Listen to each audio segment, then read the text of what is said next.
Hello, everyone. My name's Cryptic Leno, and I'm here with Exmortus.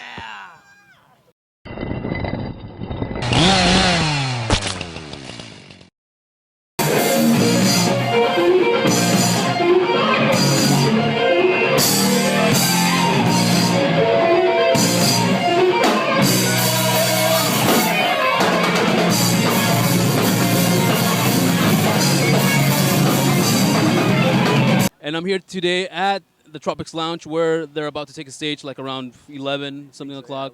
Let's get to know Exmortus. And I know they have a few album coming out, but we'll ask them that later. But first, introduce yourselves and tell us what instrument you guys play.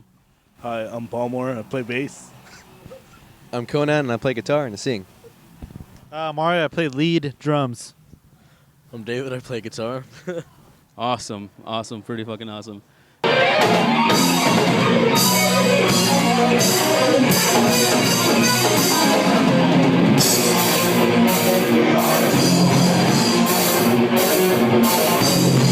So tell us, guys, what the name Exmortus means, because I sure as hell don't know what it means, and I don't want to look it up. So I have you guys here, and so explain. Well, we got the name from you guys seen Evil Dead 2? It's a cheesy horror movie, and it says in the beginning of the movie like blah blah blah Exmortus, Necronomicon Exmortus. It's Latin. It's incorrect Latin though. It should be ex morte, which means like from death, which kind of like implies like you're undead. That's why they use that for the movie. Like there's like zombie kind of dudes and shit. So we thought it would be cool to fucking use that name. No, it sounds pretty fucking badass. So it stuck and it fits well for your band. Now, Exmortus started out as a black death metal band, and then transitioned into heavy metal. How did that work, and how well did people receive it? It was kind of hard at first. We definitely kind of shocked the fans that we had at the time. Like, I bet. Like jumping from one extreme to the other. Like we went from a 5-piece sounding like a death metal band to a 4-piece starting to get into the more like shreddy, heavy metal sounding stuff. So it was like not only a lineup change, but the sound change too.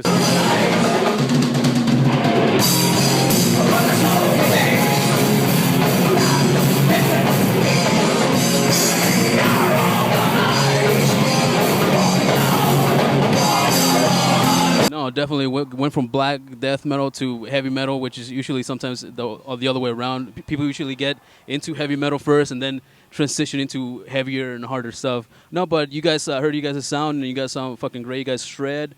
It's really good original heavy metal.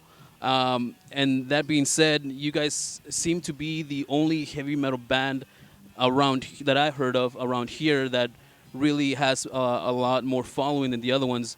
Usually, like in LA area, the death metal dominates the the LA scene, and you really don't hear much about metal bands, like heavy metal bands coming up.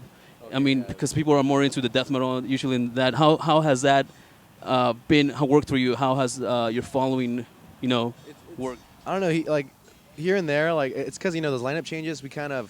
We work as a team a lot when we write music or rewrite songs here and there. So it was like when Mario said it kind of like was hard for us, the fans to actually like, hey, wait a second, they're a little different now because we got new members and we kind of all write together. So we all have different influences, and me and Mario always loved that old school shit. Anyway, we all love like traditional 70s and 80s bands. So it all kind of depended on the members we had at the time. So the fans, the audiences were like at first, the new audiences were like, "Oh shit, this is a little different." So everyone's kind of just standing there listening to the songs and shit. So yeah, I don't know. We kept jamming out all the time, and people were digging it. So some people don't, but whatever. Fuck. I dig it. And you all, so what do you see now with Exmortus? Something different from that change to heavy metal? Oh, it's cool, man. Because actually, me and David, we used to be fans of the band. We all like grew up in Whittier. And so we went to Whittier High School. We heard them when they were as the 5-piece. So it was like, oh, dude, this brutal ass band, And then we started going like hanging out, whatever, later on, like last year or so. And then Fucking Mario. But so yeah, we started hanging out, talking, whatever. Me and David were in this old school like heavy metal type of band called Prophecy, and like yeah, we were just like talking about jamming out, and then started covering shit, and then oh yeah, sorry, and then so pretty much we kind of collaborated together. They were talking about like trying us out.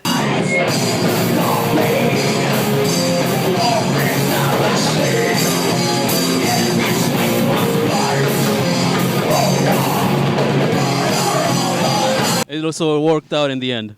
Yeah, it worked out. With this current lineup, especially, I think the whole heavy metal approach is a lot more comfortable and easier to do since everyone has that similar vision. So, we still have some death metal, black metal, like sounding shit here and there, just because we all love that shit still. But it's this heavy metal shit was more prominent. It's more dominant in this. Okay. No, I get you. Easier to do, I think. Yeah, no, and it sounds great, but yeah, it sounds great.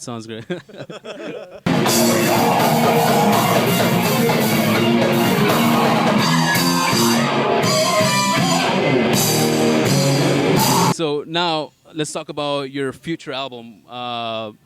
It's already done, right? You just finished recording it, yeah. Okay, just finished recording, and can we have a date of release? Where it's going to be released? Like an estimate of how much it's going to cost, because I would for sure like to pick up a copy. I'm not sure. Maybe Mario will know. Let's see, Mario. Right now we're working out a contract with a label, Which label is that? Earache. Oh shit! No way. Yeah. So the label that we were on got bought off by them. So they're interested in putting the album out, and that's looking like it might be hopefully fall, maybe September. And as far as the price goes, we're hoping as cheap as possible because we want everybody to be able to get it. And Yeah, exactly.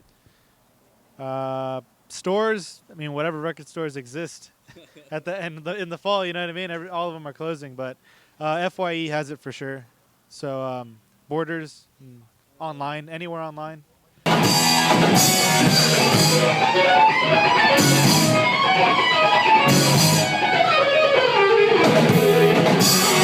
How was it recording this album from the beginning to end? It was cool. It was cool. That's it.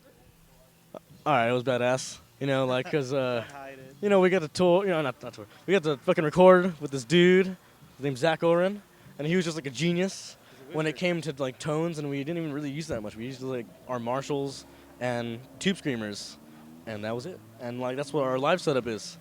So it sounds a little, it doesn't sound like all overproduced and all this shit that we can't recreate live. So You're not gonna get a studio band. Like you're getting what you hear on the record is pretty much what we use live. So it's not even like we're going out of our way to sound like this crazy, insane band. It's like listening to like a live recording of us.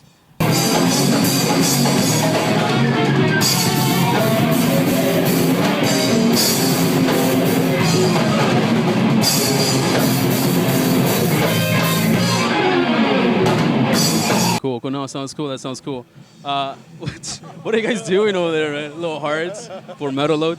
Anyways, after this album is released, or right now, do you have any big future coming up shows that you guys would like to tell us about, tell the fans out there on Metal Load? We're playing at the end of May with Warbringer and Vector for Warbringer's 10 years since the first album came out. I believe. No way. Something like that. It could be 5. I forget. It's an anniversary, so it's some year that since the first one came out. But we're playing with them in Vector in Long Beach. Nice. Okay, now my question is right now, for people, you guys have a large following, but let's try to make that even larger, because what I want to do is make heavy metal, make it stamp right here in LA, in OC, because right now death metal is dominating, but heavy metal is also fucking badass too. All the shredding, the fucking riffing, the solos, it's awesome. Yeah, exactly. So people could find you. Tell us your links. Oh, right now you can just hit us up on fucking Facebook, and you can see videos of us on YouTube, for sure. That's all we got right now, I think.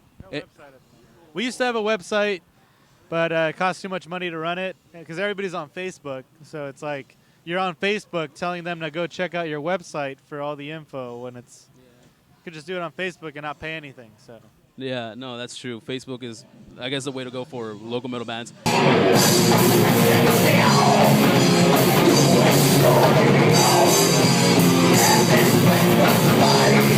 But do you guys are you guys planning for a future music video after this release of this album, or do you guys already have one, or what's in the works? I'll be fucking cool to do some music videos, like actual legit ones, because we had one before for the H's Flame album, and that was just like a live recording, and it was all like just kind of crazy. So it wasn't actual an actual Produced. at all. And I'd be down. We have nothing planned, but I guess we could bring up some ideas. So yeah, we're not really ready for that yet, but we'll be so down for that. Yeah. As soon as you guys are ready, then you guys are gonna get on that. All right. Well, is there anything else you guys would like to add? Give shout outs to anyone? Exmortus plays exclusively eats Takis. Takis, if you're watching this, we only eat Takis before we play. That's the only reason we shred. That's the only reason we even have fans is Takis. So Takis are really good. Go buy them. Thank you. No, I've seen their pictures on Facebook, and they do have Takis around all the time. So I guess they're good. I haven't tried it myself, but.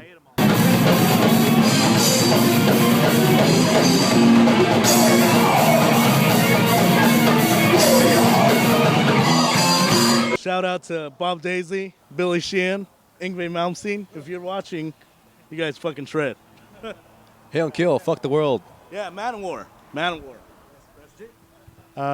Takis once again. All right, we already said that. All right, moving on. Jakey Lee, if come out of hiding. I just want to say that, get his name out there. He's awesome. He doesn't even know what the internet is. Jakey Lee knows what the internet is. All right, guys. Well, thank you so much, guys, for this interview.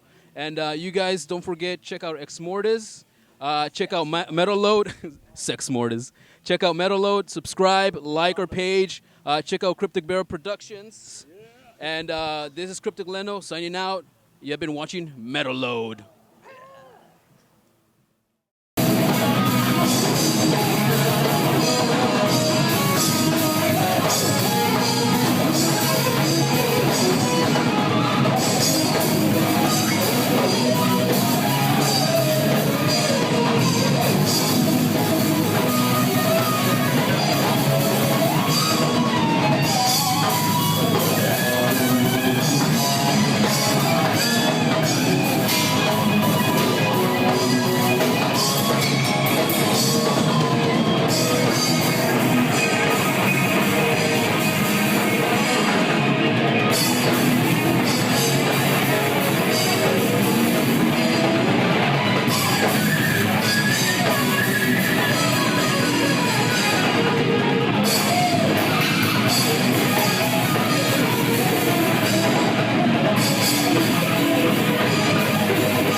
It's been. You hear about that 90s festival going on? Yeah, everybody's You guys ready? Okay. 5, 4, 3, 2. We're Exmortus and you've been watching Metal.Load.